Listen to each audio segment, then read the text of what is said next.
कि हमने 100 सुविधाओं को चरमरा दिया।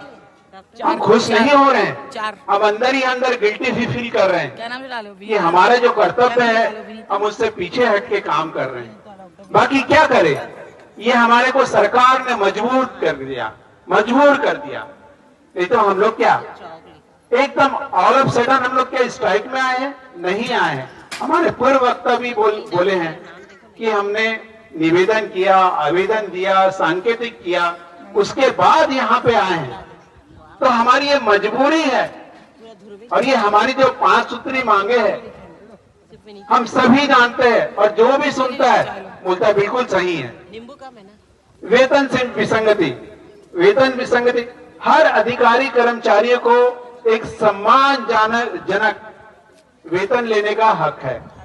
आप देख रहे होंगे कि महंगाई के अनुसार आवश्यकता भी तो बढ़ रही है, लोगों की आवश्यकता बढ़ रही है तो क्या पैसा भी चाहिए, तो उसके लिए वेतन विसंगति है वो हमारी बिल्कुल जायज मांग है।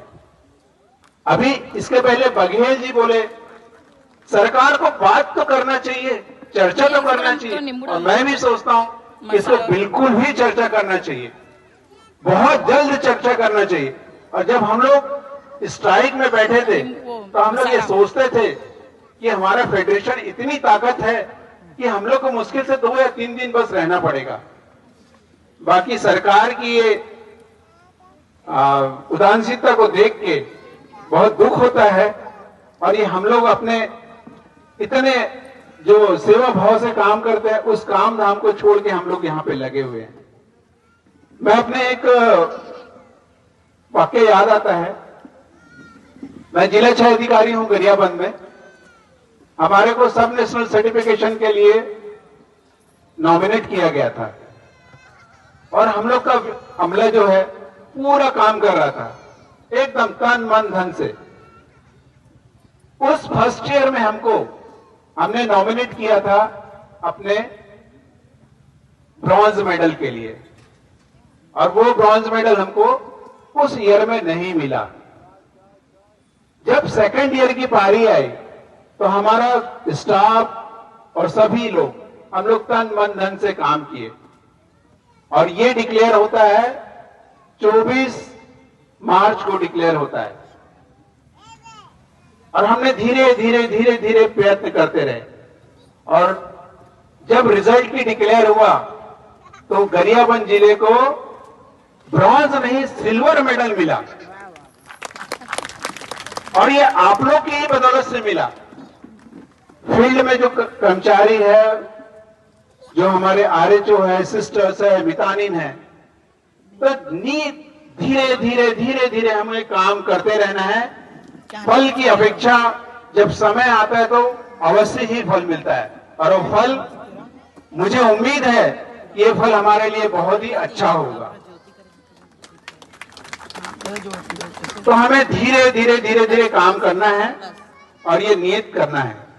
किसी भी संगठन को चलाने के लिए 3 चीज की आवश्यकता होती है। संगठित रहिए, संघर्ष करिए और मेहनत करिए।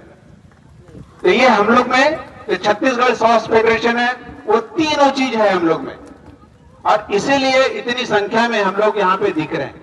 भले आज ये संख्या कम दिख रही है, बाकी हमारे साथी लोग है ना। तो ये हमें कंटिन्यू रखना है और सबको एक दूसरे का ऑक्सीजन का काम करना है। धन्यवाद। बहुत बहुत शुक्रिया सर। सचमुच किसी ने क्या खूब कहा है कि एकता में ही सफलता है। जब हम संगठित हो जाते हैं, एकता में बन जाते हैं तो निश्चित रूप से सफलता हमारी कदम चूमती है।